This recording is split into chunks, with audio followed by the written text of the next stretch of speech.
Infrastructure deficit. Teacher absenteeism and poor teaching efforts are only part of the problem. یعنی ہم یہ دیکھتے ہیں کہ جو پرابلم ٹیچنگ میتھڈالوجیز کے ساتھ اور ٹیچرز کے بیہیویئر کے ساتھ ہے وہ ایک حصہ ہیں ایک پورے ماحول کا جس کے اندر ایجوکیشن جو ہے اس کو چیلنجز درکار ہیں.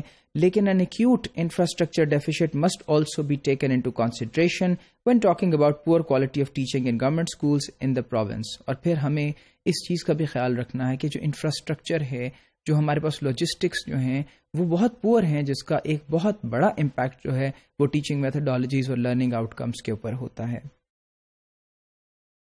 اب انفراسٹرکچر میں more than 25% schools do not have a toilet at all, and for the rest the average comes to about 74 children per toilet. اور اگر ہم یہ دیکھتے ہیں کہ بہت سے 25% جو schools ہیں وہاں تو ٹوائلٹس موجود ہی نہیں اور جہاں ہیں وہاں 74 جو بچے ہیں ان کے لیے ایک ٹوائلٹ موجود ہے. سنس جینیٹوریل سٹاف جو کہ صفائی ستھرائی کا کام کرتے ہیں وہ بہت جگہوں پہ بہت اسکولوں میں پوسٹڈ ہی نہیں ہیں تو ٹوائلٹس کو کلین نہیں کیا جاتا ریگولر بیسس پہ، اینڈ سرٹن ورسٹ کیسز وہ بچوں کو خود ہی کلین کرنا پڑتا ہے.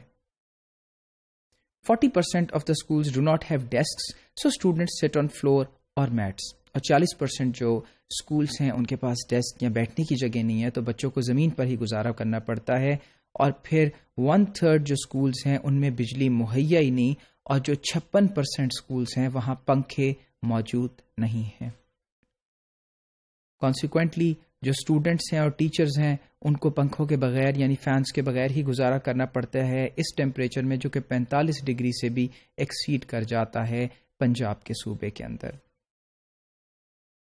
33% schools don't have a boundary wall and only 16% have a library. کہ دیکھیے کہ باؤنڈری وال ہی 33% schools کی موجود نہیں ہے اور لائبریری تو صرف 16% schools کے پاس ہے. پھر computer labs have been recently set up in high schools. یعنی ہائی اسکولس کو کمپیوٹر لیبس تو مہیا کی گئی ہیں لیکن بہت سی لیبس جو ہیں وہ نان فنکشنل ہیں اس وجہ سے کہ یا تو کمپیوٹرز موجود نہیں ہیں یا کمپیوٹرز کو پڑھانے والے ٹیچرز موجود نہیں ہیں.